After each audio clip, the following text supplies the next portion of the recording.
billahi minasyaitonirrajim. Bismillahirrahmanirrahim. Assalamualaikum warahmatullahi ta'ala wabarakatuh. Our main purposes, our objectives as to why we participated in this symposium is only to lead our people, especially our brother and sister Christian here in Manila, to fully understand the historical and legal rights of the Sultanate of Sulu over North Borneo, what is called now Sabah. And also to let the present administration hears our call for help, because if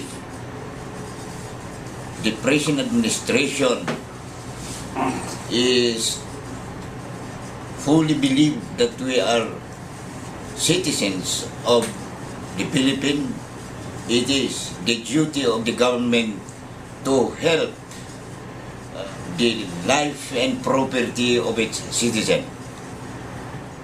And I repeat, one of those motives or purposes of our symposium is understand that we are seeking help from the government regarding our claim, which is not only for the welfare of the heirs, Sultan, and the Muslims, but it is the patrimony of the Filipino people.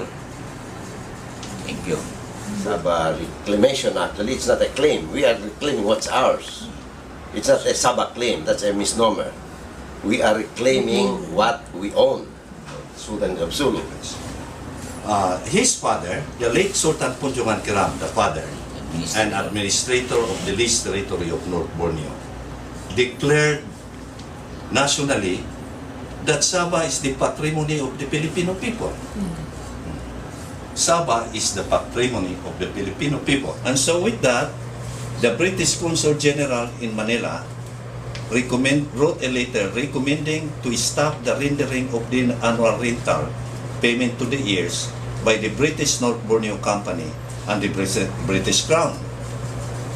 So that, in that process, the heirs of the Sultan of Sulu filed an interpleader suit, not necessarily not referring to the proprietary ownership of the Sultanate, but praying that the British North Borneo Company must restore the privilege of the heirs in receiving that annual rental payment.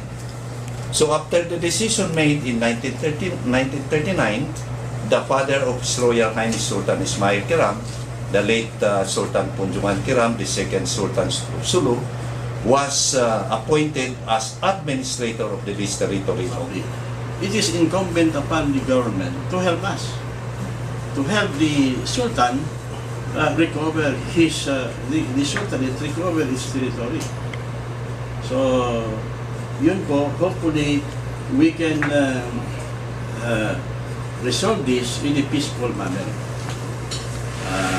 The Malaysians are Muslim brothers. They believe in the principle, the principles of Islam, that this land does not belong to them. This land belongs to the Sultan of Sulu, therefore this should return. This should return back the territory of this hour. It is incumbent on this new generation of Christians in this country, the majority in this country, to help rectify that mistake, to help restore, justice to us by helping us prosecute this claim in the international arena and convince the leaders of this country to help us. At the very least, that's the least they can do to rectify, to correct, to cure the pain, the difficulties our people have gone through all these centuries, decades, And so, that is the main theme I would address in opening this symposium, that this is not just a pursuit of claim by the Sultanate of Sulu, but by all Filipinos. Because we are not citizens of this country. We don't have any plans to get out of this country, to become independent anymore, but this country, a leadership of this country, and the Christian majority must do us justice. Because national unity can never be attained without justice for the Muslims. Unless this government, national government, the majority Christians of this country will do justice to the minority of 10 million Muslims, will never have national unity.